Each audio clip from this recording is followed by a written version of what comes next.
Today I have Jared McLain on. Jared, thanks for joining me, brother. My pleasure. So dive into a little bit about what you're a psychologist and or you're studying on your doctorate degree currently, correct? Right. Correct. What got you into Um, psychology? Complete accident. Just it was something I stumbled into. To get a little bit better background, I started my collegiate career as a vocal performance major. I was a trained opera singer. And I stumbled onto that by accident. A friend of mine was like, "Dude, come to choir. There's cute chicks." And I'm like, "Yeah." so so I started going to choir because there was cute chicks. He was not wrong. There were tons of them. And then my director spotted me. He was like, "Dude, you're really good. You should do this." And so I was like, "Whatever." But then I gave it a shot. I loved it. I mean, I absolutely loved it. But towards the end of my graduation for my undergrad, I got married and realized that I actually needed to earn a living. Um, and music wasn't quite cutting it for me yet. So I started just looking for jobs and stumbled onto a job as an admin assistant. Somebody contacted me off of monster.com at the time. And the job was working for an internet training company. And while I was working there as an admin assistant, they said, "You know what? You really understand this stuff. You should do design for this." I was like, "Okay, does it pay more?" Sure.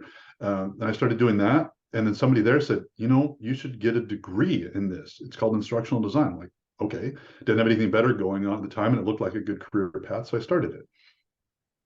And with that, you study a little bit of the psychology of learning. And that kind of piqued my interest a little bit. I got my master's in instructional design, and I realized, and I thought I wanted to do a PhD in it, but I realized, you know what?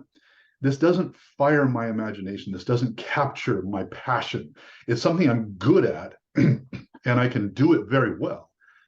But it doesn't just inflame my soul. So I started sort of aimlessly taking some graduate school classes, in the various colleges, and one of them happened to be a class in developmental psychology. And all of a sudden, whatever they were talking about just spoke to me. It just hit my brain differently, and I was like, "Wow, this is really cool." So I started a PhD in educational psychology, got all through the instruction, and started working on my dissertation, and just ran out of time, ran out of money. And so I kind of backed off for a little bit, and then I went back a couple of years later, got a master's in psychology with an emphasis in industrial and organizational psychology, which is kind of the psychology of leadership and organizations. And then from there, I just, again, I was loving it. I love learning about it. And I was in different fields where I was able to practice that. I started teaching it early on. I've been teaching for probably close to 15 years now. I've been teaching psychology at community colleges. And then I decided, you know what, let's just keep on going with a PhD. And so I'm working on my dissertation now, my PhD, and just really became a passion for something that just really, like I said, it speaks to me. It fascinates me. The more I learn, the more I realize it just keeps on getting interesting and deeper all the time. I just absolutely love it.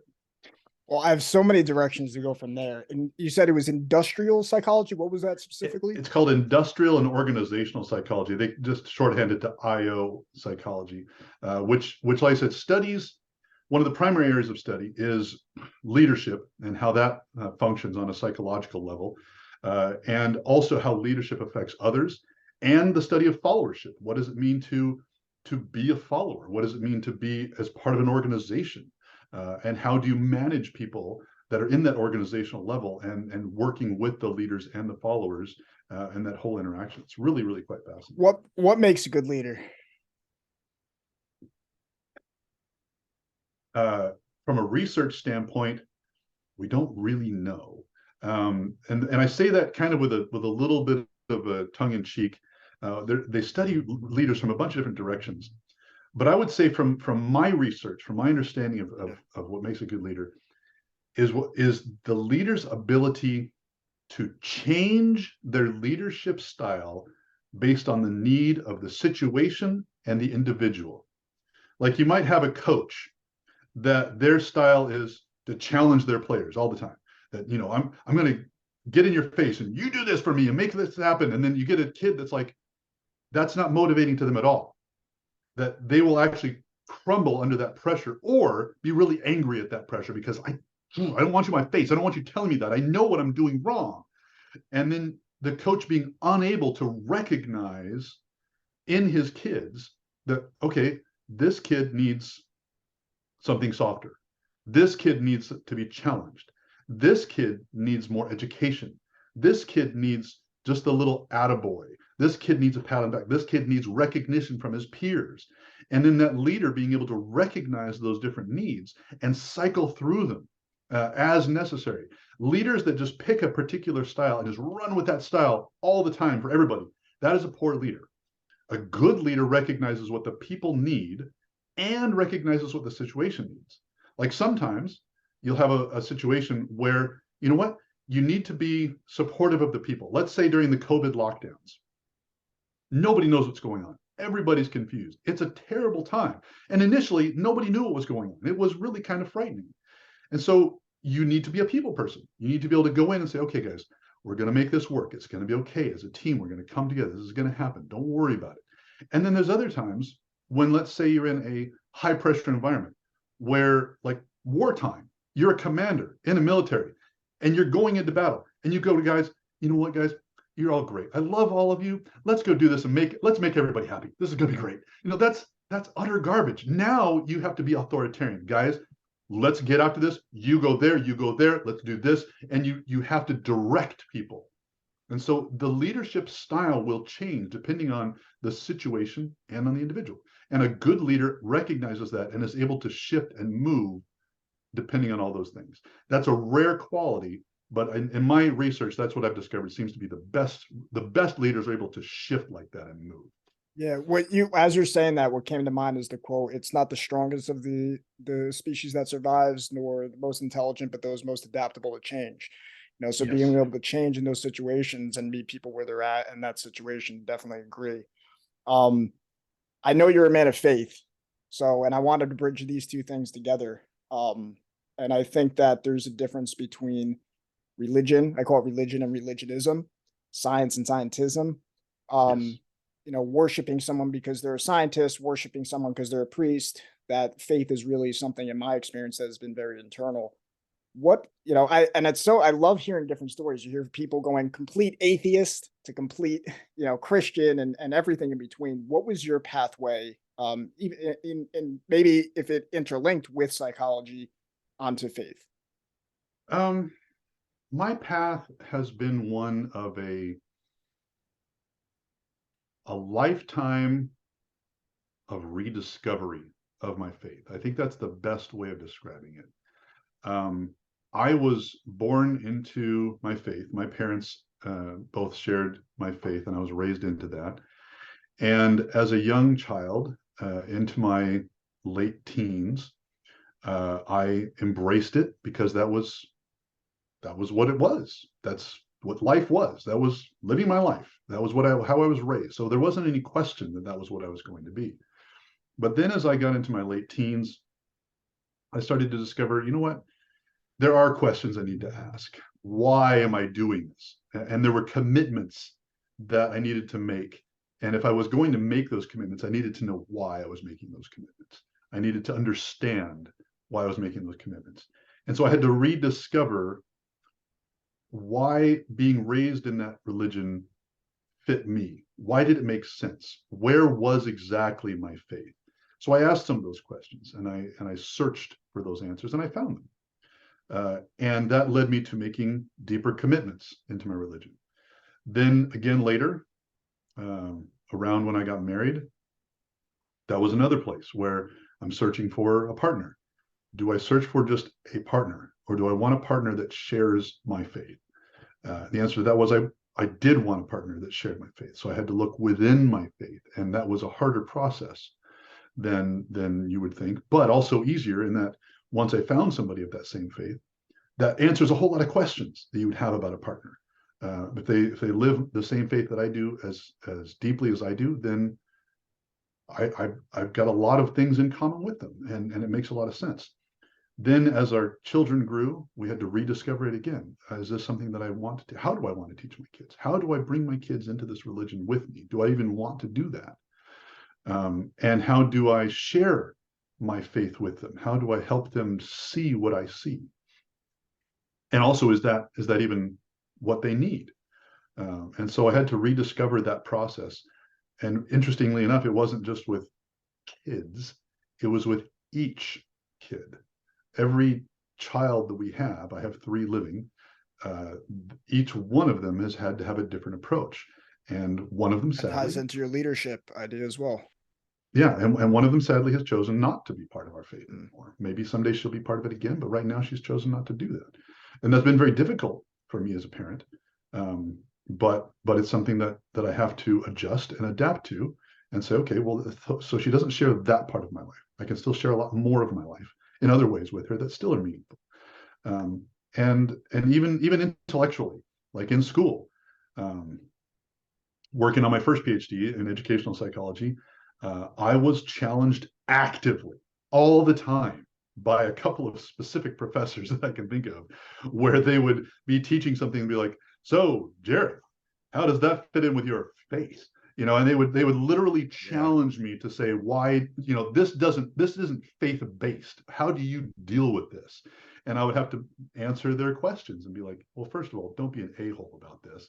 And second of all, it's fine because I don't have the answers from a faith perspective. I have faith. I don't need answers for my faith. I have faith. And this scientific principle you're talking about now, I I buy that. That's fine. It doesn't interfere with my faith at all. And so it was just interesting to try to and to be able to go in there and reestablish my own relationship with my faith in the face of being directly challenged by people that were challenging it on an intellectual level. I had to learn how to deal with that. At first, that wasn't an easy answer to make. And later, as I learned more and face those questions, I was able to be more open with them and accept the challenges without any question at all. Yeah. How would you describe faith? Because I feel like you ask that to different people, they're going to give you a different answer. Well, the textbook definition for my religion, my faith is um, a belief in things that are not seen but are known. Uh, and I think that's a pretty apt description. There's a lot about faith that is empirically not provable. The existence of God, from an empirical standpoint, from a scientific standpoint, we don't really have that. We can't weigh a soul. We don't have a substance of a soul. We don't have God standing in front of us. We can put him on a scale and say, "Hey, look, he's a person," or he's this type of matter or whatever. We don't have that. We have to accept that strictly based on faith. And yet, I've had personal experiences that have connected with that is unquestionably true for me personally.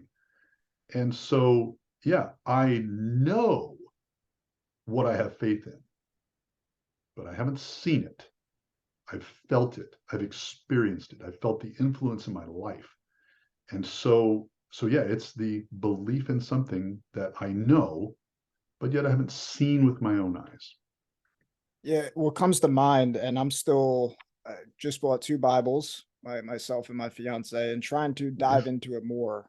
And Good for I you. have, thank you, and I'm, that's why I've been really hammering in on that idea between religion and religionism, because when I hear you saying you having these not debates, but with those other professors, it's really hard to defend faith. But I think I really have appreciated the idea of flipping those negatives into positives. It's a good thing to be able to have your faith challenged because I think it's an opportunity to dig those roots deeper and deeply Yes. connect more with that. It's Yeah. rather than, oh no, and because if you're not, if your roots aren't deep, then that faith will come and go. And what came to mind as you were saying that, it's like when the devil tempted Christ and says, I don't remember the exact quote, but that it's like, if you're God, then do this, prove it, essentially, prove your faith.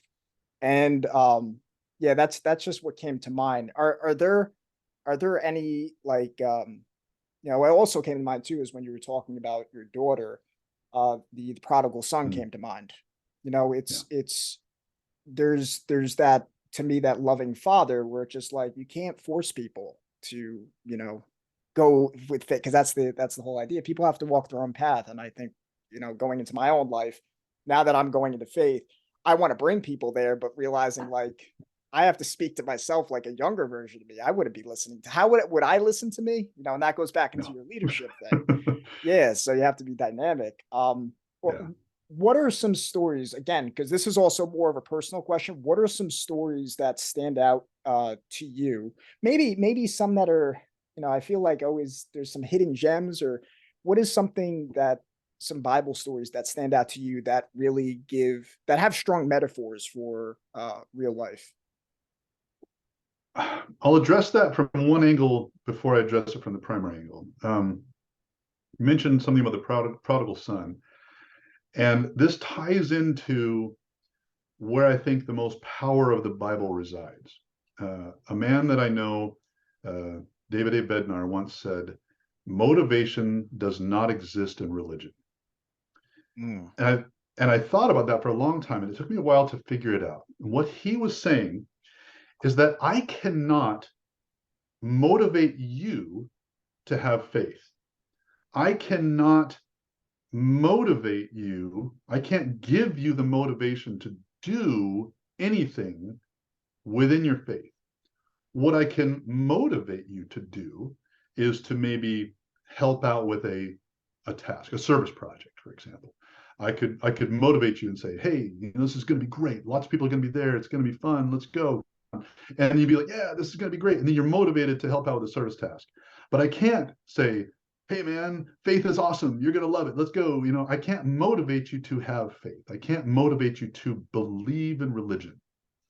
What I can do is I can invite and I can persuade. I can try to give you my viewpoint, and I can invite you to partake in what I see and what I feel.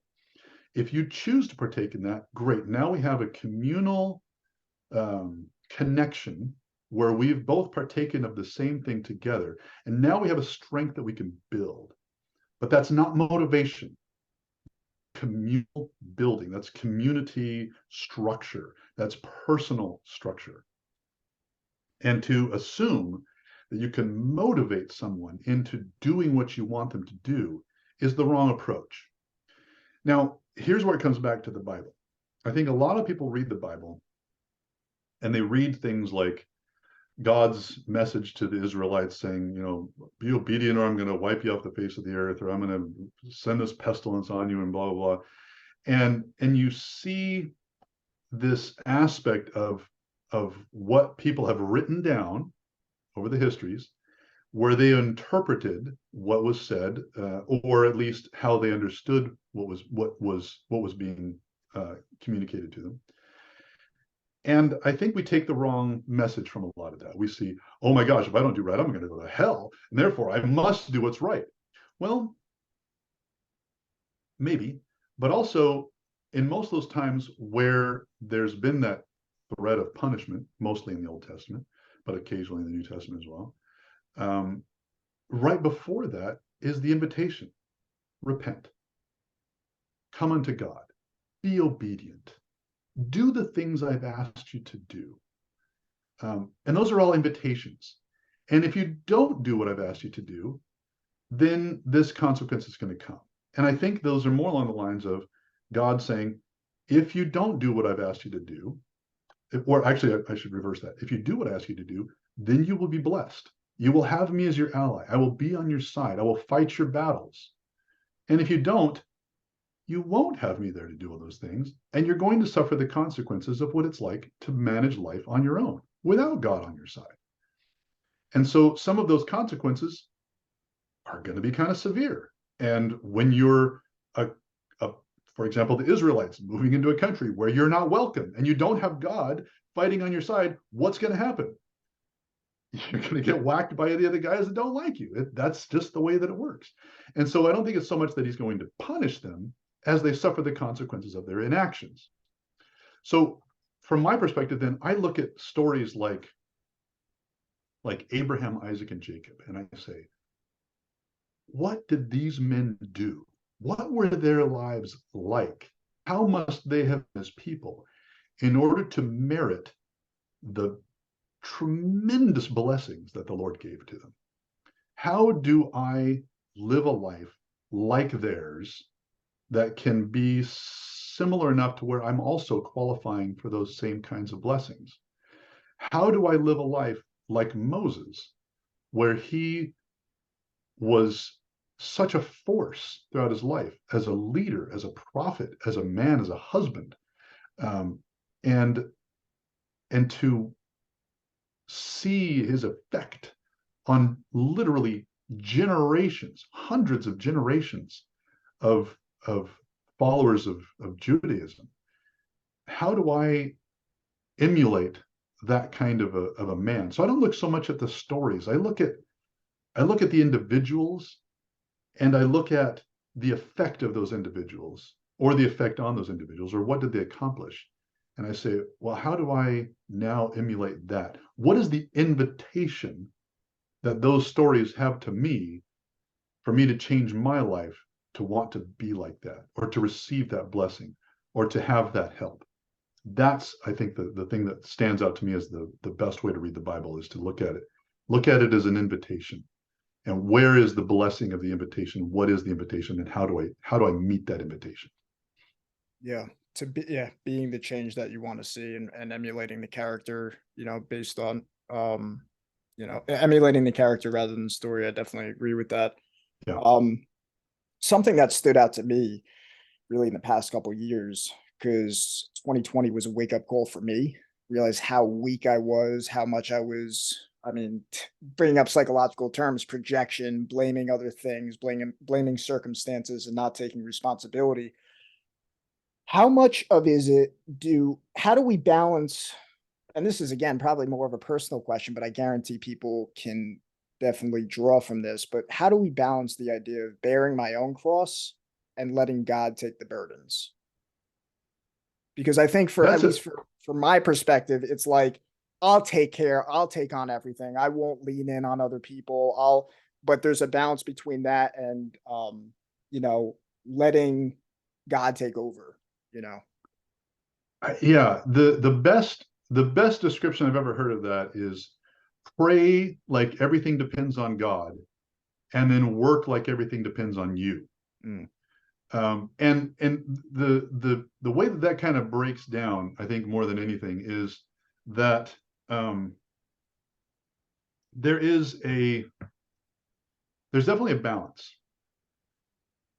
But I think a key to understanding where that balance is first being able to identify when God has been on your side. And I think that's a harder skill to learn than a lot of people recognize.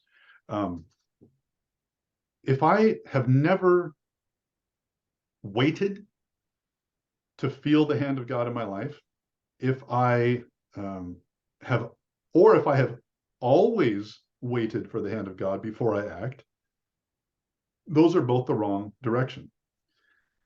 I need to constantly be working for my own benefit, but I need to be open to seeing when God has acted in my life. I'll give you a good example of this. A couple of good examples. One of them was fairly recently, about a year and a half ago. I switched careers. I mean, totally switched. Different industry, different career. 20 years in the same thing, doing corporate education. Now I'm doing something else. And I I got this offer, and it was pretty scary because it was something I'd never done before, and it was a big risk both for me personally and for the company I was working for.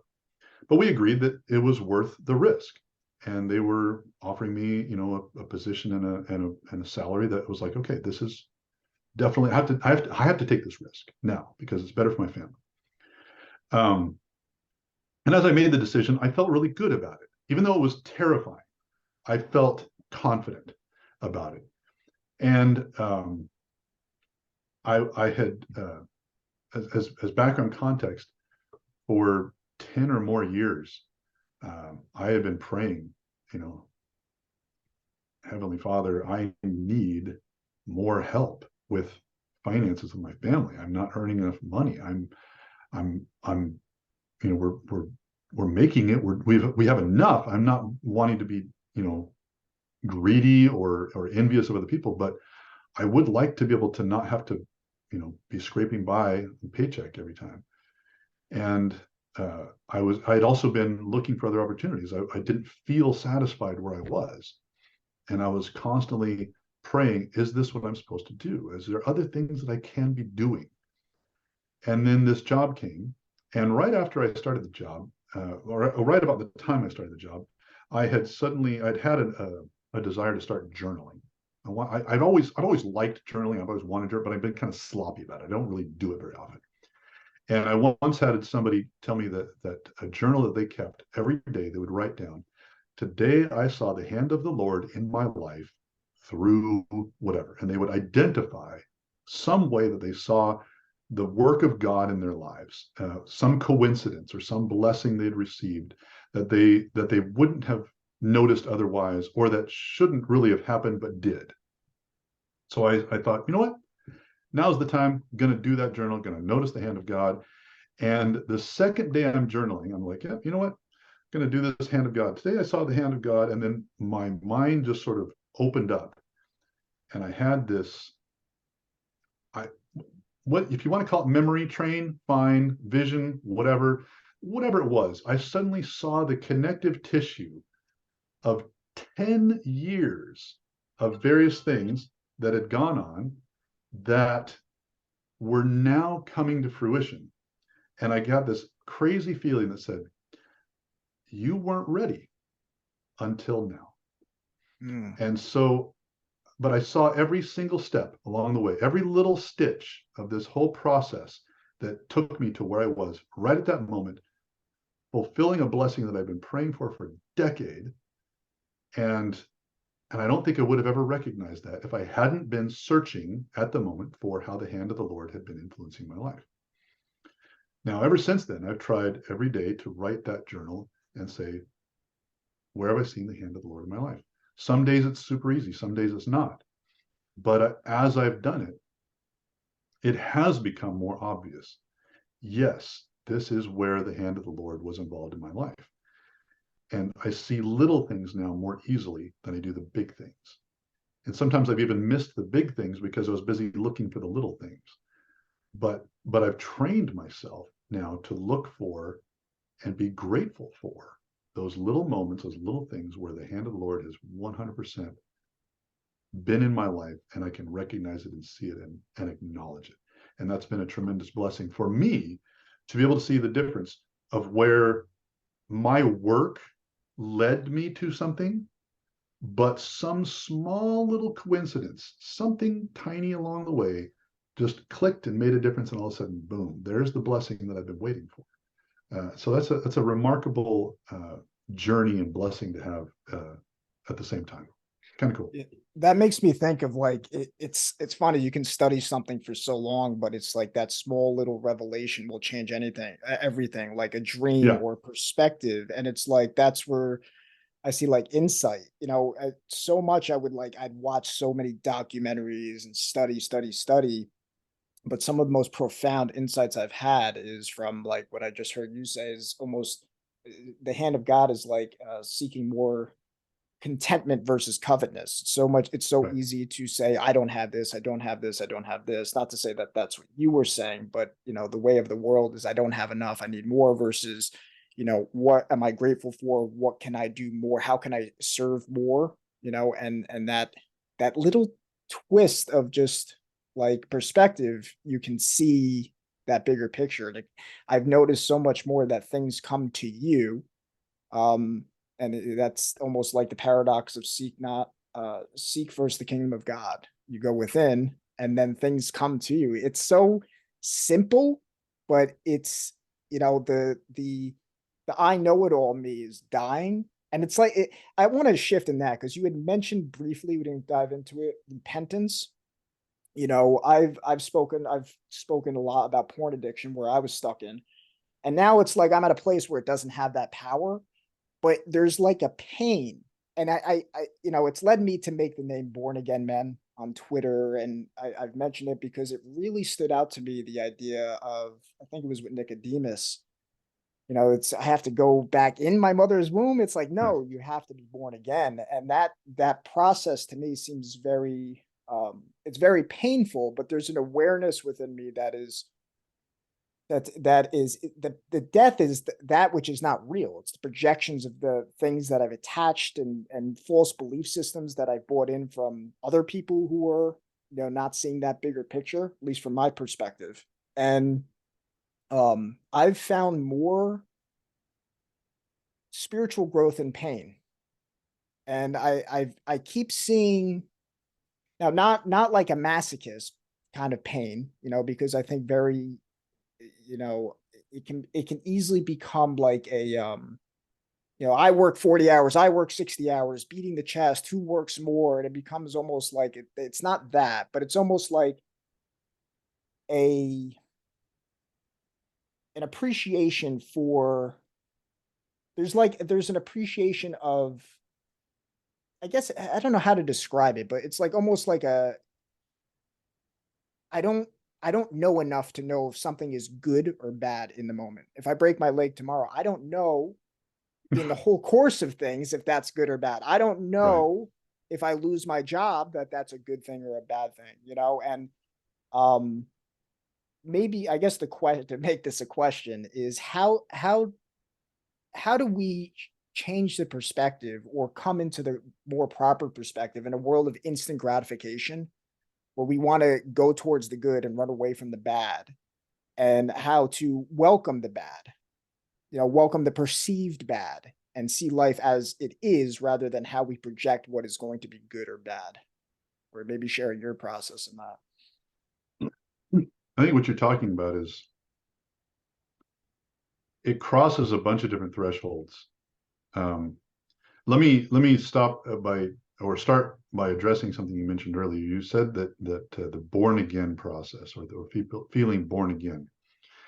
I used to be super jealous of people that experience. As a deeply religious person, I would talk to people not of my faith, and they would be like, "Oh, are you born again?" I was like, "I guess," you know, because for them, somewhere along the line, they had had this tremendous change of heart where they suddenly realized, I needed God in my life and I found him. And it was a transformational experience for them. And they can sometimes pick up the day. It was April 21st, 1995. I was, wherever, and you talk to these people, and it's such a remarkable experience for them, and they feel it so deeply. And I don't have that. I don't have that moment in time where I can point to it and say, "Yep, born again. That was me right there." Mine was more like a sunrise than a flash of lightning. It gradually progressed to become something that was much more integrated into my life. I never had that flash moment where it's like, boom, there it is.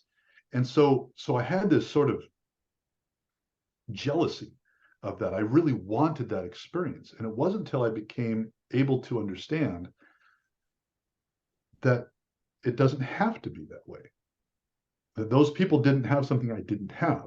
We're both still at the same place. We just arrived at it from a different perspective. Mine, like I said, was kind of like the sun rising in the east. It just was a slowly gradual appearance of light until I finally was like, oh, hey, guess what? I'm in the middle of the day. Who knew? And as opposed to somebody being in a room where a dark room and somebody turns on the light. Whoa, hey, I'm in this great room. And so being able to accept and understand that there are different paths, and that even for me, there are different paths. And and sometimes doors open, sometimes doors close, and I may not even recognize them for what they are. Um, an experience that I had that sort of reflects that is back in when my kids were very young. I think we only had the one kid, Caleb, my oldest son. I had a very distinct and fairly forceful impression that I needed to go take the test to join the State Department for the U.S. government. I had, by the way, to say, I had never thought about that in my entire life. It literally came out of the blue, and I was like, I'm supposed to join the State Department. How do you do that? And so you have to take a test. Oh, I guess I'm supposed to go take the test. And I sort of didn't. And I was kind of afraid of it because I was in the middle of starting my career in something else, and I didn't feel like that was a smart thing to do. And I kind of put it off. And I was like, I'll do it later. It's fine. And then about, I don't know, 5 years later, I was actually talking to somebody and they mentioned that. I'm like, oh yeah, I should go do that. I thought I was supposed to do that a while back. And so I sat down, I prayed some more, and I said, Heavenly Father, I was supposed to do this. Am I still supposed to do that? And the distinct, again, almost clear as words, it was like, no, that was then. You are no longer in that pathway. And so somewhere along the line, I had chosen to ignore something that was available to me. And I ended up on a completely different pathway. How did that change my life? All kinds of ways I'm sure I'll never know. But I had to actually get over a little bit of guilt for that. It's like, oh, I'm very sorry for that. I'm sorry. I wish I would have listened the first time. And so I still feel a little bit of sort of a survivor's guilt over that. Just like, my gosh, why didn't I listen to that? But I think the overall way of dealing with a lot of that is cultivating a sense of gratitude. The more you're able to be grateful for the things that are here and now and present, the more you are able to see the hand of God in your life. If all you ever do is treat God and your relationship with him as a transaction, God, I'm going to do this and I expect this blessing. He doesn't work that way. He never made that transaction with him. Did you see a piece of paper fly in front of you that said, yes, I agree. If you do that, then I will give you this blessing? No, there's no specifically outlined blessings for things in this world that we get. The only thing that we get in this world is peace. That's the only specifically promised blessing. Even the blessing of tithing that you see in Malachi, it says it will open the windows of heaven. What does that mean? Does that mean I'm going to become a millionaire? No. Does it mean that I'll have the windows of heaven open to me and I'll be given everything that God can give me when I die? Yeah, when I die. After I'm done with this life, then I will receive a blessing that I won't be able to imagine today. But looking at that as a transaction, saying, Heavenly Father, I paid my tithing. I expect that next paycheck is going to be a little bigger. Do you mind? Let's make that happen. That's not the way that works, and it never will. Because guess who's making the transaction? You, not God. You didn't ever hear him agree to your little bet or your little agreement. So I think that having that attitude of being willing to accept what you have while working for the best you can achieve, while constantly seeking improvement. That's really what repentance is seeking improvement constantly. Uh, Becoming better in our relationship with God, becoming better in our relationship with our family, becoming better at being who God wants us to be. That's the process of repentance. And repentance doesn't guarantee more money, doesn't guarantee more happiness, doesn't guarantee anything at all. All it guarantees is that you will have a sense of peace. And I think that peace that we get is also that sense that, there will eventually be a reckoning. There will eventually be some reconciling made, and I will get a reward, but it will probably not be in this life. It will be something later, and it will be unimaginable to me now, but it'll be something really tremendous. And I think that's the peace that we can get, knowing that we'll be back with God. But expecting anything other than that is just the wrong way to go, and it leads to jealousy, and it leads to discontent, and it leads to always seeking things that you Yeah. shouldn't. You And, become like a anything other than vulture. that is it's just not a healthy way to live. Yeah, I definitely resonate with that in the sense that giving there's another podcast I did with Tyler Tot, he comes to mind where it's you get to the place because I think it also in my own experience it can be exhausting where you're like Mr. Positive. Hey, here you go. I'm gonna give. What Yeah, resonated with me the most is that you really you go within, you feel your heart most, like you have that appreciation, and it's like it comes in a state where your heart is overflowing, then you're in a process of kind of just giving, giving, giving, and then it comes to you naturally. I think of Stephen Covey, like the emotional bank account that he speaks of, where it's just like, you kind of know who is taking advantage. Because when you give, give, give, people can take advantage of that. And there's kind of like this Oh, yeah. understanding that those that it's not giving back, you actually, there's kind of, you feel sorry and you can distance, and there's no resentment, because you understand people are walking that different path. But the other thing that stood out to me, and it made me think of this question, is that because one of the reasons I made this podcast is to help people like my younger self, in the sense of leading people to asking more important questions, and Right. also growing spiritually, which I think that there's this distinction between. So I was looking forward to this conversation, because there's that distinction between when we pray, how do we distinct, and being psychologist, right? How do we distinct the difference between the thinking mind, which can tell you, you can believe a thought and that's actually not, it's actually a lie, versus the spirit. And maybe to put another question in there, and this is, I was thinking about the spirit. What is the difference between um a soul and a spirit, and the think and the mind, and how do we distinct those differences? Goodness, you just opened a can of worms right there. um, I'll address the first part of the question first, which is how do we distinguish between our thoughts and the spirit? And only thing I can say about that is practice. I think a lot of people hope that just by kneeling down and saying a prayer, this God will speak to them, or they'll have the knowledge what they need to do. And I don't think that's the right way to look at that. I think there are multiple ways that God speaks to us, through reading scripture, through feelings and in your mind and heart, and also through else will come and talk to you, and all of a sudden you'll hear something. It's like, oh, that was the do something for you. Oh, that's what I needed. I didn't even know that. And it comes down to that idea again of kind of like what I was saying with the journaling, recognizing the hand of God every day. That took a while. It wasn't something like when I first began it, I would sit down every day and I'd be in my journal. I'd sometimes think for like 5-10 minutes, be like, what, today was just a day.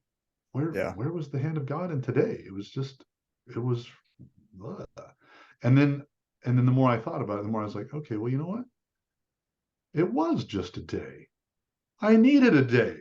I needed just a day today. Thank you, God. You gave me a day. There wasn't anything spectacular. There wasn't anything difficult. It was just a day. And I needed that for my brain. I needed to rest. That was great. Thank you for making it a day. And it even took me a while to realize that was a gift sometimes. But the same thing goes for understanding the answers to your prayers, or answers to your questions. Just doing it and expecting an answer right away, it's like with anything else. You have to learn how these things operate. You have to learn how they work for you. You have to learn how God speaks to you, and how he speaks to you is going to be different than how he speaks to me. How I receive my answers will be very different. I've talked to people about this. I'm like, yeah, when I feel this voice of God, or when I feel an inspiration from God, this is how I feel. And they're like, really? I don't feel that at all. And then they'll describe something different. It's like, oh, okay, well, you've learned how you feel it. I've learned how I feel it. So for me to describe how it feels or how it sounds and the best description I've ever heard from this is somebody say, well, tell me how salt tastes. Without using the word salt, how does it taste? Well, it's kind of savory. Really? What do you mean by savory? How to describe? And it's impossible to describe it until you taste it and you're like, oh, that's salt. Okay, now I know what salt tastes like. And you'll always be able to distinguish it because now you know what it tastes like. And the same thing goes with the Spirit of God, the voice of God, the inspiration of God, however you want to define it. It just has a different feel to it. It has a different taste to it.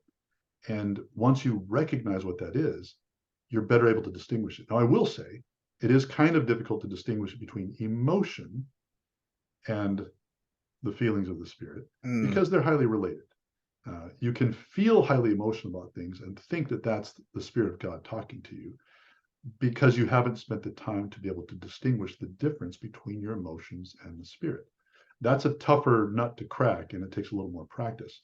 But I will also say, generally speaking, if you have an impression to do something good, to be nice to someone, to be kind to someone, to do something that benefits others, that comes from God.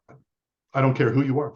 I don't Yeah. care what religion, whether you have a religion or not. If you have an impression to do something nice for somebody else, that is God, because God wants the best for his children. He wants the best for us. And anything that leads to happiness or benefit for others comes from God, period. I would accept no arguments against that. Now, going to your second part of the question, the separation between soul, spirit, and mind. Now, I think for a lot of people, the definition of soul and spirit is synonymous. And I think that's mostly going to be semantics and based on a religion's interpretation between those things. So I don't want to address that. For intents and purposes, I will say Sure.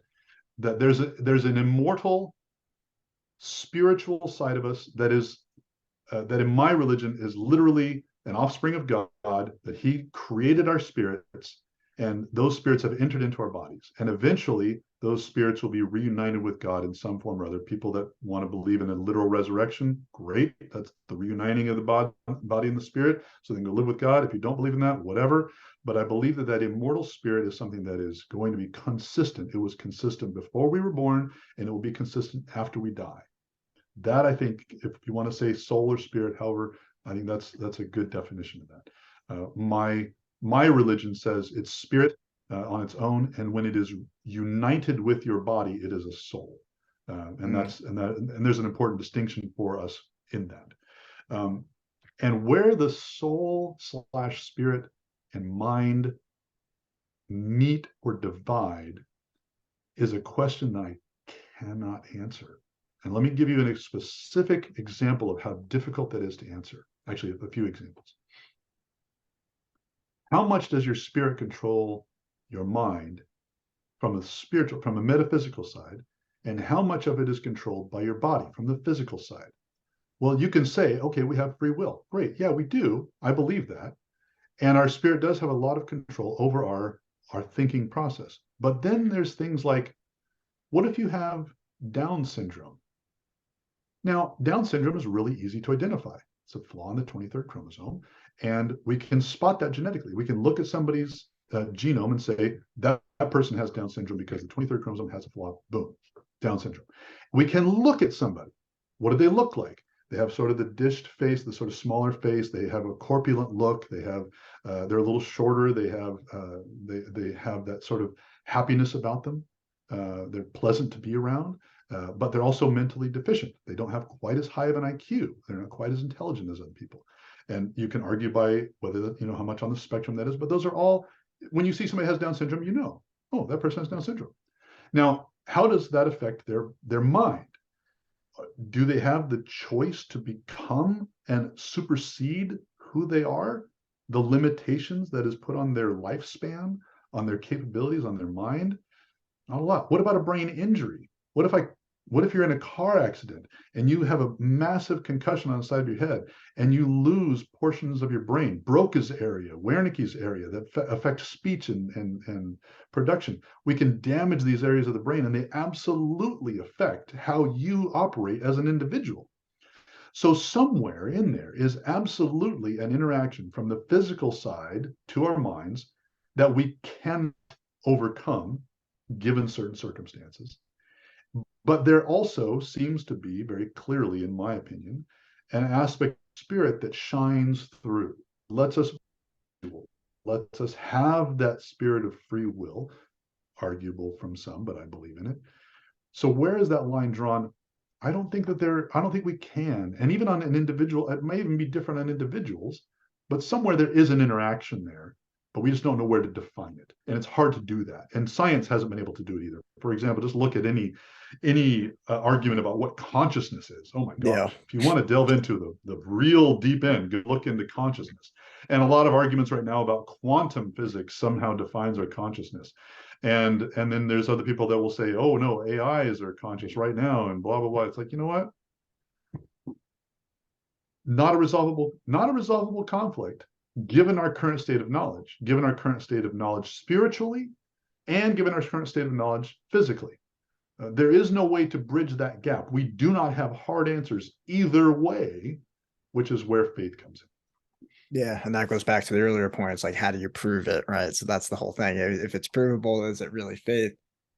I Yeah. wanted to shift gears a little bit. Mentioned this question before, and it's something that I think, yeah, something I've been reflecting on.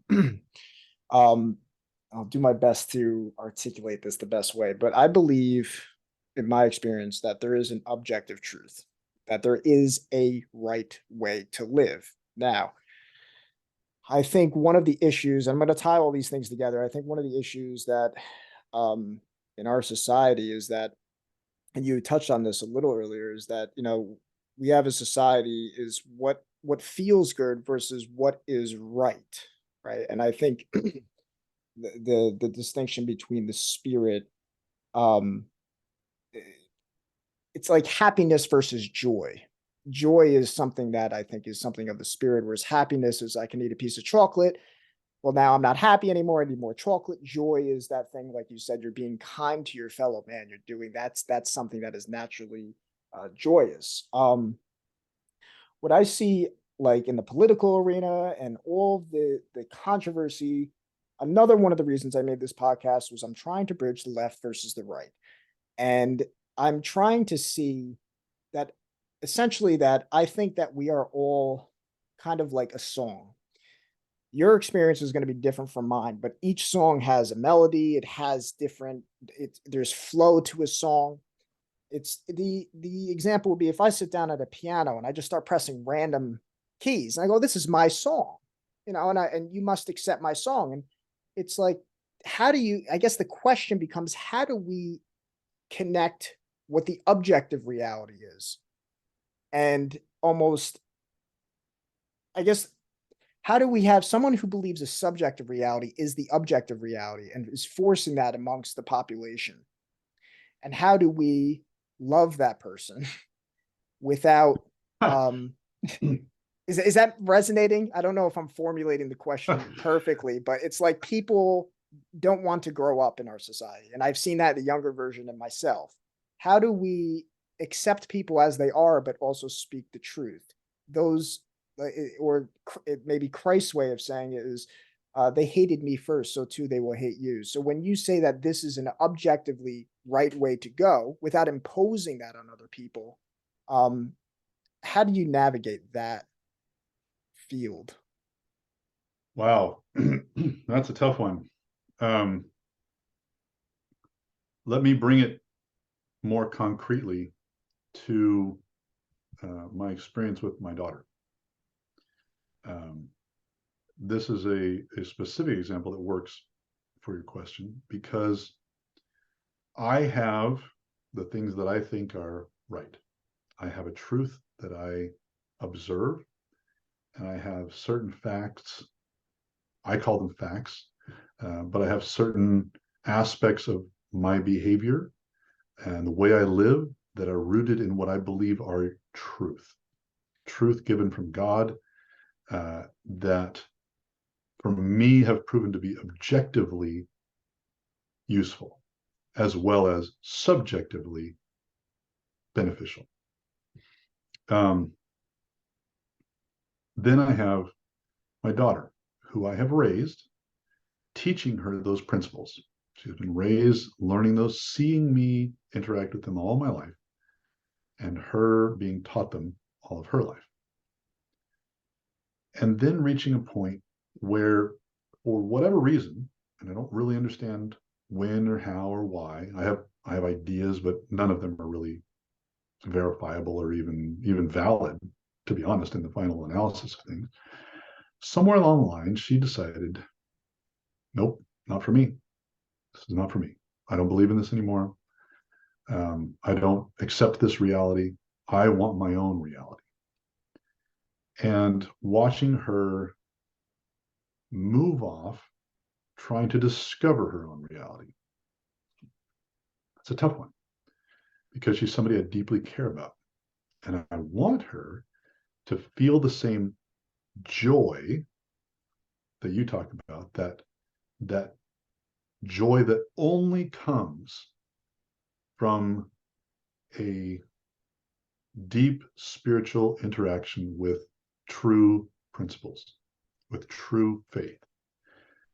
Faith and joy are related together.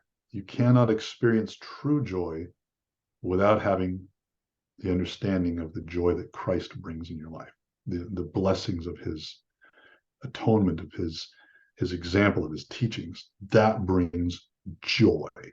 Anything that does not provide eternal joy is only happiness and is temporary.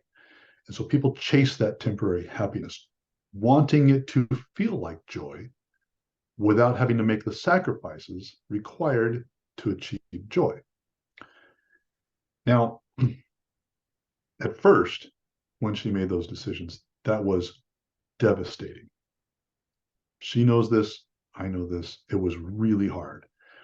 And I refused to accept it. And in fact, we tried to sort of punish her back into submission, things like that, because it was such a shock to my system.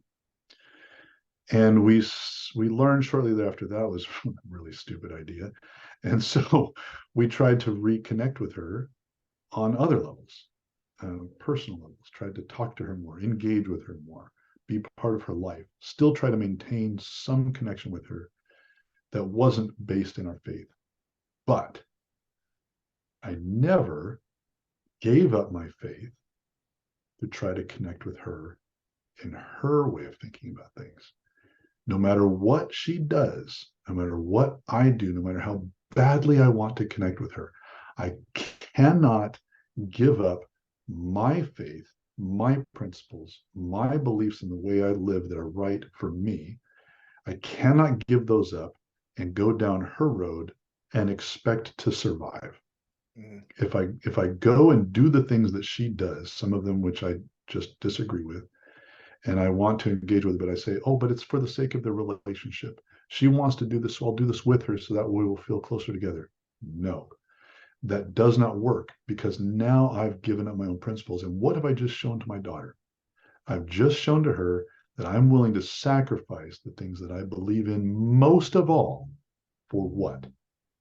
For a momentary happiness of connection with her, as opposed to what could potentially, in the long term, if I take the long view, be a more eternal joy of having her come back to me and with me and enjoy that later. I don't know what her life holds right now. I don't know what her life holds in the future. I have no idea what's going to happen. What I do know is that as soon as I compromise my beliefs, I've given up a future that I have faith in exchange for a momentary joy now. I cannot do that. So that's one way of giving a concrete answer. A second way of giving an answer is the benefits of a life of faith. Well, let me put it in a different way. There are lots of different faiths. This is unfortunate because it leads to a lot of disagreement about what different aspects of faith are most important. For example, I know lots of people who are people of faith who were very angry at the Supreme Court decision about abortion. I'm not going to get into a debate about abortion. I'm just going to talk about the consequences of individuals. These are people of deep faith in their religion who feel that it is necessary that people have that right to abortion.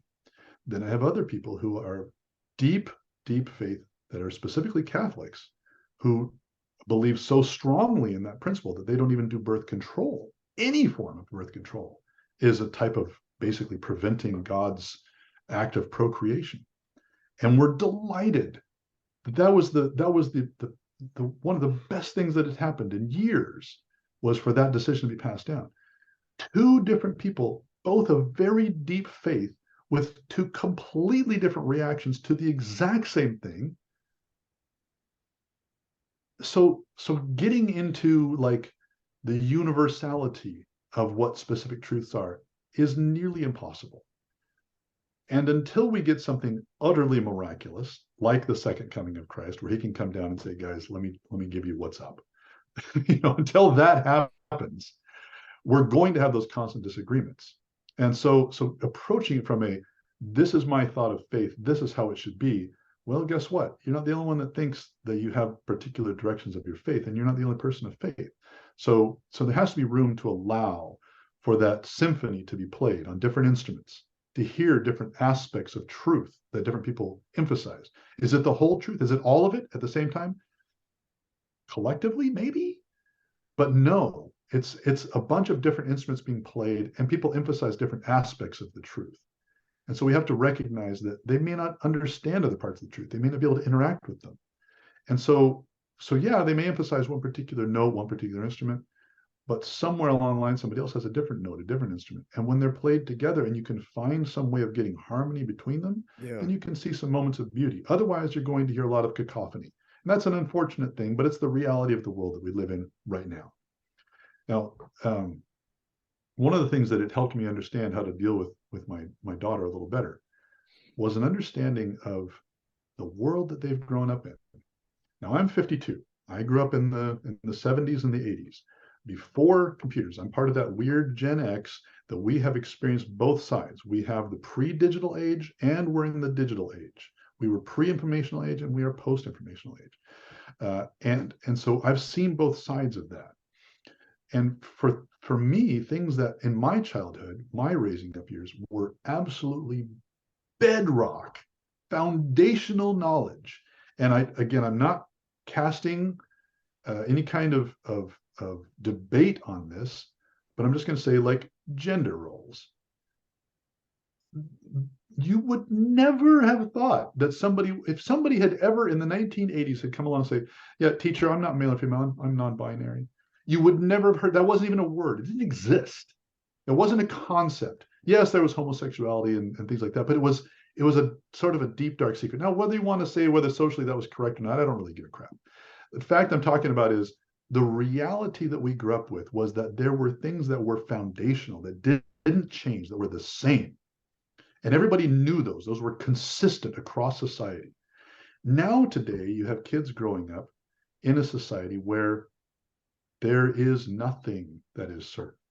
None of that Yeah. bedrock knowledge that we grew up with is now available. It's all shifting. It shifts on a weekly, monthly, daily basis.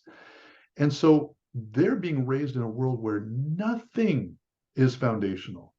How do you find a sense of who you are and what you believe in a world that is an utter cacophony of voices telling you, no, this is what's right. No, this is Yeah, what's right. correct. So You're on the wrong side of history. I'm on the right side of history. This is wrong. This is right. This is changing. You can't think this anymore. You can't do this anymore. And somehow a teenager is supposed to get a sense of self in that.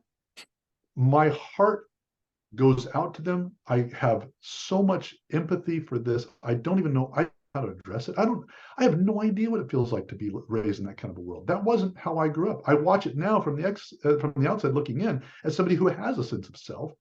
And it breaks my heart. I can't even believe what it would be like to be raised in that environment now. But that's what they have to deal with. And the society they have to deal with, we have to be able to have enough empathy and enough understanding to say, you know what? I am here to try to help you become your better self. Let's figure out what that is. And your pathway to that is going to be challenging. And the best I can do is invite you to come and participate with me along with my path, or to understand some of the truth that I believe. And if they can get there, fantastic. But if they can't, you still need to try to meet them somewhere and try to understand who and what they're dealing with.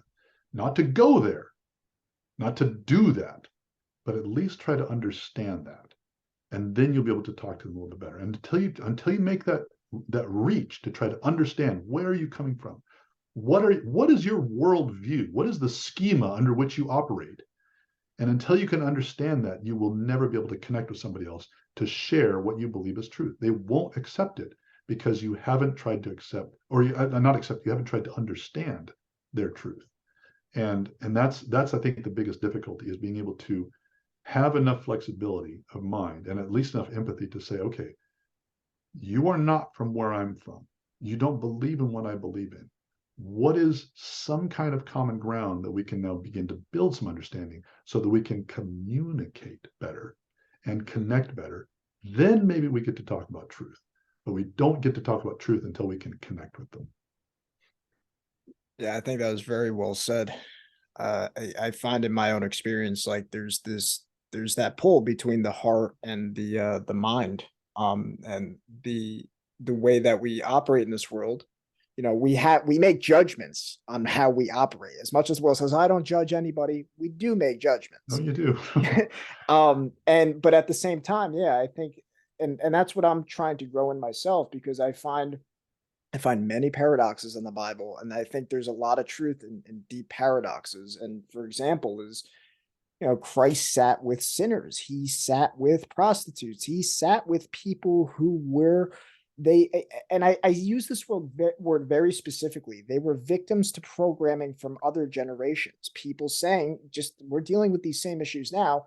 This is okay. It's okay to live your life with like that. So the Yeah. paradox that I find is that you know, that's why I asked that question, is how, you know, how to have that empathy, as you had said, have that empathy for, you know, basically false belief systems, but at the same time, you know, being able to call out hypocrisy. And I think, again, this is what's led me back to Christ and faith so much, is that burning that hypocrite within gives you kind of this authority. And I use that word very lightly.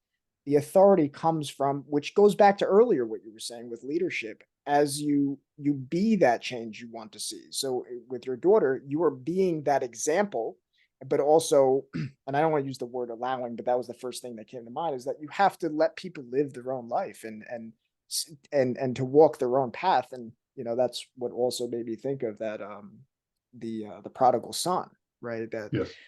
That whole story. But I find that very difficult in my life. And again, that was, you know, I think it was the third episode that I had someone who was very much pro Black Lives Matter, and pro just, it was very left leaning, let's say, and then someone who was completely on the right, former police officer, pro Trump.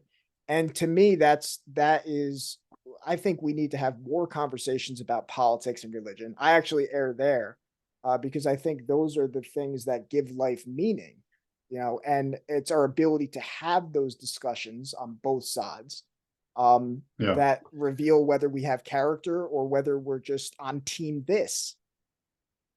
The trick is to find somebody on the opposite team, if you want to call it teams, but has an opposite viewpoint, that is willing to talk and actually have a discussion about some of these challenging topics. One of the most, actually, two of the most valuable relationships I ever had were with two men that I knew who were deeply left political. One of them more so than the other one. They were both members of my church, my faith, and I would sit down with them and discuss things with them. And the first couple of times I talked to them, they'd be like, "Yeah, what about this?" I'm like, "Oh, you suck. You know, stop talking to me about that. You don't think right. You know." And I got kind of angry. I would just sort of dismiss them and be like, "I don't want to talk to you about this anymore." But then it came that I got to know them a little better. And so when I started to talk about these different challenging subjects, I approached it differently. And instead of saying, well, let's figure out who's right, because we couldn't, because neither of us was going to concede who was right. But rather, when I came to them one day, and it was over, in fact, abortion, and a political candidate, one of my friends was endorsing. He had this sign out in front of his house. And in my religion, we are very, very, very pro-life. We do not believe abortion should be something that is done unless it is under very careful consideration and medical necessity. And for cases like rape or incest, then Yeah. there's deeper consideration there.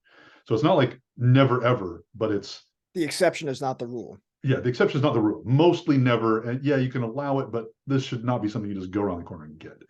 So, and that's just to explain our position, or my position. But their position was that they were supporting this candidate who supported that. And so I went to him and I was like, how do you support someone who supports something that is so contrary to our religion?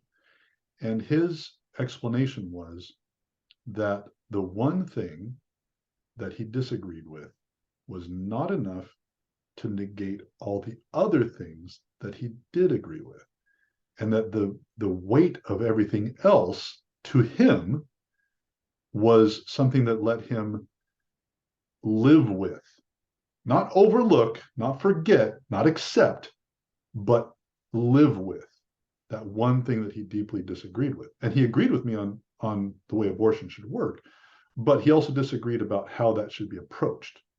Um, so, but when I came to him and I wanted to understand, I really was confused. I'm like, you're my friend. Why are you doing this? I want to be friends with you, but it makes it really hard when you do things like this. And we're not on the same team. I like my friends to agree with me. That was a very shallow approach.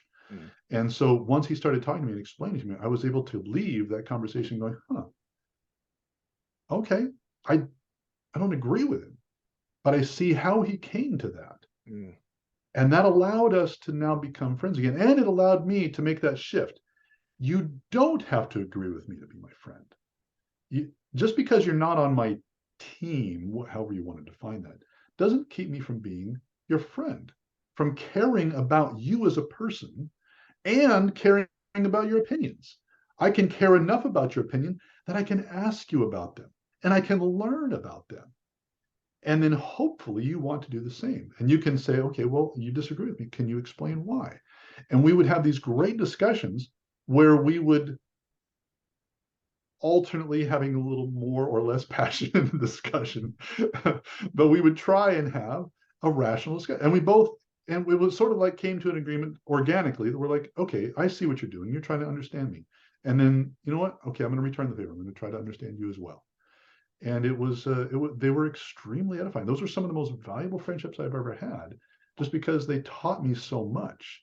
We've since lost touch, but really interesting to be able to sit down with somebody who's willing to not just yell at you about their viewpoint, but to actually say, okay, let's talk about this. And I want to learn from you and you want to learn from me. When you find those, boy, they're just tremendous value, yeah, tremendous.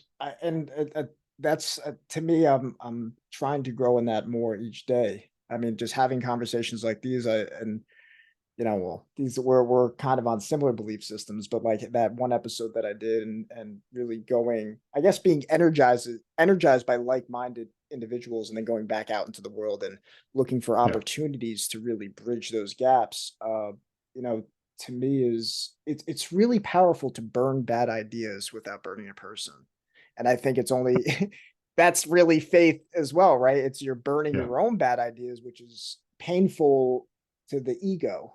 um, but I guess shifting gears a little bit, I wanted to end on this topic. We're both men in FOE, Fraternity of Excellence, for those who Yes, are listening.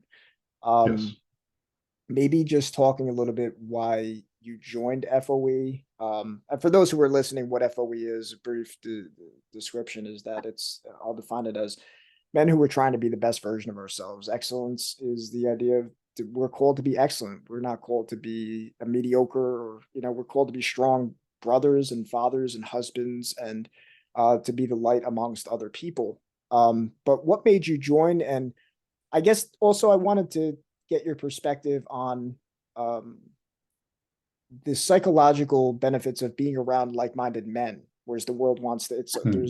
We're very we're very it's a very motherly, feeling good world, and what has been your experience with your journey with FOE? Okay. How I joined it was kind of interesting. I right before the pandemic hit, I was exploring Twitter, I guess is the best way to say it. I was thinking about maybe trying to do something there and build a following, and I still toy with that a little bit, but it's not something that's been urgent for me. But I was kind of exploring it a little bit, and I ran across a guy by the name of Hunter Drew, who was the pen name of Zach Small, but at the time he was going by Hunter Drew. And he started talking about a program he's running called 31 Days to Masculinity. and he was going to run it that March, the mid of March, and that's right right when the pandemic hit. So I asked him, kind of a cool story actually.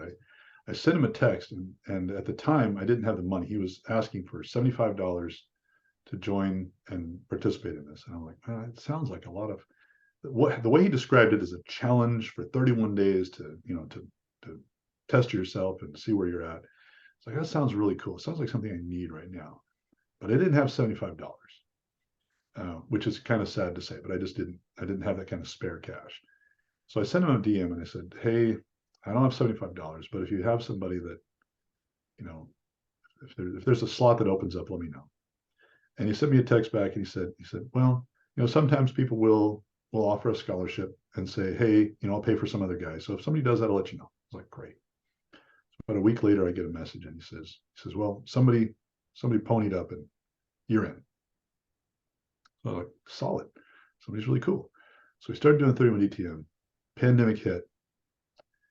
I had a son at the time that was in the Philippines serving as a mission for his church, a missionary, and all kinds of hell broke loose. And my anchor during that time was doing 100 freaking push-ups every day and then 200 and then 300. And one of the guys on there, Jay, got me super fired up right at the beginning. He's like, I'm going to do a second 100. I'm like, yeah, going to do a second 100. So I started doubling all the push-ups every day, which by the end is ridiculous because now I'm doing 600 push-ups a day at the end. And then towards the very end, Jay was like, hey, we're really close to 10,000. You want to hit 10,000? Because we were going to end up at like 8,700, I think, by the time it was done. I don't remember the exact math. But I'm like, yeah, let's make this 10,000. So I did 10,000 push-ups in the 31 DTM. And those men were just the enthusiasm, the dedication, and the connection during that time was something that I needed so badly because also my son got sort of stuck in the Philippines and there was a question whether he was going to make it home, whether he was going to be stuck there during the quarantine and just all kinds of it was a such a benefit to be with those men. And then at the end of it, I was nominated as the winner of the 31 DTM, and as the benefit for that, I got 3 months membership to FOE. So it's $178 or something like that value. And I was like, wow, solid. Okay, whatever. Some of the guys I know are there. Cool, I can meet them. So they threw me into FOE, and immediately I recognized the value. The same challenging motivation, knowledge sharing, brotherhood that I felt during that 31 DTM challenge was there at FOE in general. And it made such a change in my life that when it came time to pay for another 3 months, even though I didn't really have the money, I came to my wife and I said, dear, do we have $178 that I can spend? She's like, well, not really. She's like, what's it for? It's for FOE. I need to pay for another 3 months. You can have it. She didn't even hesitate. She saw what it did for me as a man, as a husband, as a father. And so that has never been a question now that I pay that every time I have the opportunity. And I don't even think about it now. It's done. So that's how I joined it, by just a random tweet from Hunter Drew, who later turned into Zach Small. And I found out later from some other clues that what really happened was Zach couldn't stop thinking about my DM, and he just let me in. He told me later. He said I just had a feeling. He said I just couldn't stop thinking about you. I felt like you needed that, and I had to let you in. So there's once again the hand of God just doing a little thing for me, and that was part of that whole thing. That whole career change that I talked about came because of a man in FOE. So it was so the benefit to me more than anything it evolved. It's evolved over time. Started out as a lifeline. Man, did I need those men back then. I can't even begin to describe how grateful I am for what they did for me during that time of need. I'm freaking tearing up here. It was incredible what they did for me, and how I felt in that moment of need. And then once I got past that, then it was fixing myself, fixing my relationships, leaning into everybody there, learning from everybody there, and enjoying the challenge of seeing these men that were trying just as hard as I was at fixing things, at doing right, at wanting to learn more about how to be a better person, how to be a better father, how to be a better husband, how to be a better friend. And I just soaked it all in and shared my wins, shared my losses, and built strong friendships of men that I'd never shaken their hand, I'd never met in person. And then finally, I got a chance to do an FOE meetup. We had a big group meeting in Alabama. Somebody offered to pay for my trip. Somebody else heard that I was trying to get there, and they're like, "Hey, I've got extra, frequent flyer miles. I'll fly you there." So I basically got this whole trip for nothing but the cost of a rental car, and it should have cost me like $1,500. And I got to shake the hand and give nice man hugs to all these guys that I had been seeing for months, about a year actually. And gosh, what an incredible experience! And so since then, it has become not something that was so much a need as it has become something that I just have as a bulwark against me screwing up. Mm. I've got these men that when I start to fall down on something, when I'm not trying my best, I cannot look these men in the face and say, yeah, I just didn't give a crap. I can't say that anymore. I have to say, okay, I screwed up. I'm admitting I screwed up. Here's how I'm going to fix it. Thank you for holding me accountable. Or it's even happened where somebody has contacted me out of the blue. Jared, are you doing all right? Do you need some help? Yeah, you know what? I do. Um, and then me doing the same thing to other men, reaching out, hey man, are you okay? Do you need some help? It's become a network of support and challenge and respect and brotherly support and love and friendship that I never, ever would have expected from an online group of men. And some of the men that I now think of as my best friends are in that group. Um, just an incredible experience overall. I can't recommend it enough, just because if you are willing to take the risk and put in the work, it will absolutely make you better. Absolutely. No question in my mind. Yeah, what really resonates with me with FOE is and meeting like-minded men like yourself. In my own experience, it's and why to kind of tie all these topics together. Why I wanted to speak with you today is because that in my own life I was hungry for that spirit of the father, and I was raised. My parents divorced when I was 11, and I was raised by a single mother. And I always say the same thing. She was a great mother. She was a terrible father. And I say that with zero resentment in my heart. She was doing what she could do. Did her best. Um, yeah.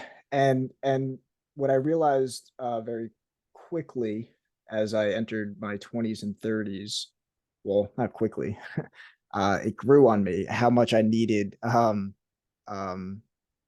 like-minded men in my life who were going to challenge me. And I spoke about paradoxes before, and speaking as you were speaking about with leadership, how we speak with different people. People are at different places in their life. People have different experiences, and how you're going to work with one person is going to be different from another.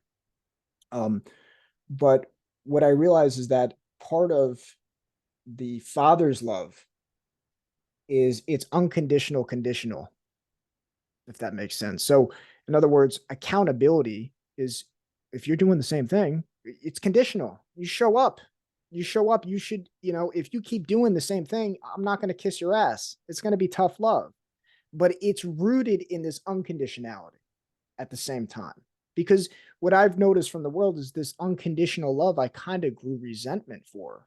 And what I mean by that, again, it's hard to really navigate these paradoxes, right? Because at the core of the heart, it's true unconditionality. But because we live in the world to be in the world, but not of it, it's difficult in the sense to the conditional aspect of the father is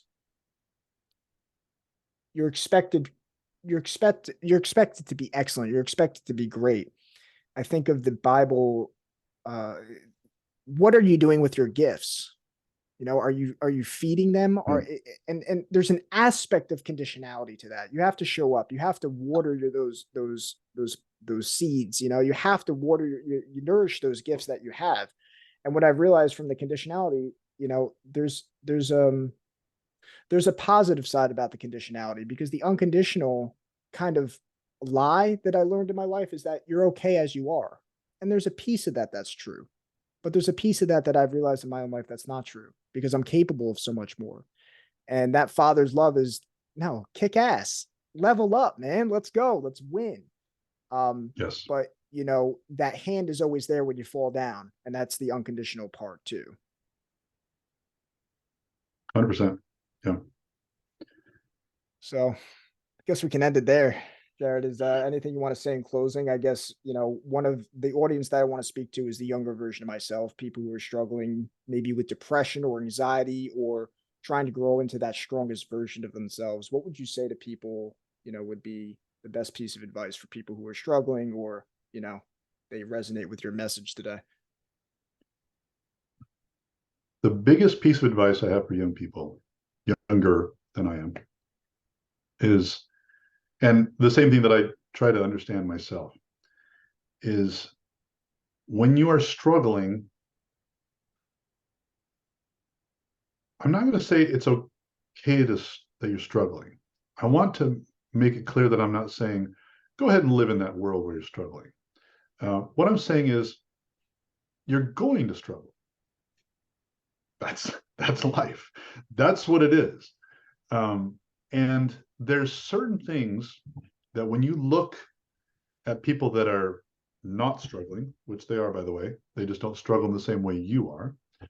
If you look at people that seem to have their act together, or you look at people that you want to emulate, the one thing you need to understand is they understand something now that you don't yet. And that's the hardest thing to grasp as a younger person is that you don't know everything now and you're not ready to understand things now. You will have to go through certain experiences to understand what those experiences mean. You will have to, you'll even get advice and be like, yeah, okay, got it. And then 10 years later, you'll be like, oh, that's what you meant because I just went through that. Sometimes you can get all the advice in the world, and until you've experienced it and had it drilled into your head from doing, that you'll actually understand something. And a lot of the struggles that we have are rooted in that principle of we just don't understand how to get past that. Somebody else may have, and they may give you advice, which you may try to implement, but you don't know how to make that work yet. And that's what's okay. Understanding that you don't understand everything is okay. Understanding that you still have a ton to learn and you still have a ton to go through, that's okay. And be okay with that, but still keep working towards learning and understanding. Eventually, you will learn enough. That particular struggle you have right now is going to go by the wayside and you're not going to have to worry about it anymore. Other things like maybe there's chronic pain or chronic injury, something like that. That's a different thing. But even that, you'll learn how to deal with better. It's not as bleak right in 10 years as it is right now. There's a lot of things that you're going to overcome just by virtue of having gone through it.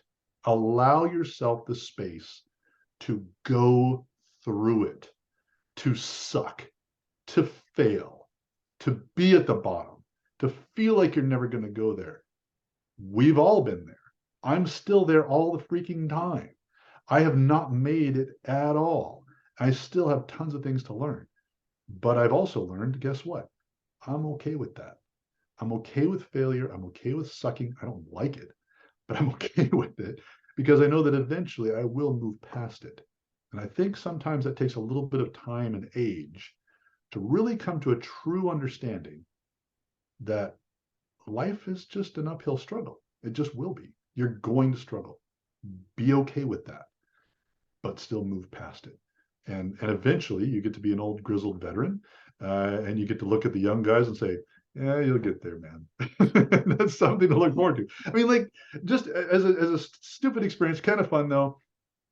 I've heard from I've a bunch of people. Everybody says being a grandfather is the greatest thing in the world. And if you've ever, it's kind of reversed. Like if you're a young father and people are like, oh man, you have no idea what it's like to be a father until you're a father, and you experience that, and you're like, oh, I just had a kid. Oh, you're right. This is nothing like what I thought it was going to be like. I mean, it blows your mind how different it is than what you thought it was going to be. And the same thing happened to me recently with the birth of my grandkid. I thought, oh, everybody tells me being a grandkid is great, being a grandfather is great, and I can't wait. And then I have the grandkid, and all of a sudden, it's just this, just blew my Paradigm mind how shift. totally different it was. I mean, Yeah. yeah, it's a blast, and to use words like, oh, it's so much fun, it's the greatest thing. I can use those words because they're true. You don't understand crap about how Yeah. awesome it Until you speak really on the is. experience of it. How do I convey this to you? I made a thing that made a thing, and I'm like utterly delighted. And until you've gotten there, you can't possibly understand what that is. And Yeah. that's what life is. Every single experience you go through, you have no experience. You have no experience with it yet until you've gone through it. And then once you've gone through it, you go, awesome. I really struggled through that, but I made it. And now look, that was cool. Now I can talk to somebody else about it because we both shared the same experience. And I think that's something that younger people need to understand. You just need some time and experience, and you're just gonna have to go through it. Be okay with going through it. That's all. Yeah, I think that's well said. That's advice taken for myself too. Past couple of years, the willingness to fail. I mean, I made this podcast in my room. It's like, you know what? Just do it, and then it Yeah, progresses of its own, and you really learn through your mistakes and sacrificing of pride. You realize everybody's, just like you, just leveling everybody up. sucks. Yeah, everybody sucks. Everybody That's sucks. just That's all I, everybody sucks. Jared, where can people find you? I am on Twitter. I don't even remember what my handle is right now. I believe it is. Let me find it really fast. I'll tell you. Um, but I'm trying to build an audience there. Not very successful at it yet, but got a few hundred followers. Let's see. My handle is at underscore Jared underscore McLain. You can see it there on the video. And I'll Capital post it J, in the capital M, description. capital L, yeah. And that's where you can find me on Twitter. I'm not very active on Facebook, and I don't have any Substacks or anything like that. But I am trying to build an understanding of some of the things that I go through in life on Twitter, and hopefully that helps some other people understand where I'm at and how I got here. Yeah, I think your direct experience is the greatest source of where you can share, other people can learn rather than just, little things that you just say, little what do they call it? Just, quotes. Everybody can post quotes, but when you're sharing your Yeah, lived experience, I think that really resonates the most. Jared, yeah. thanks for joining me, brother. I really appreciate this stuff. Thank you very much. Thanks for the opportunity. And I enjoyed the conversation.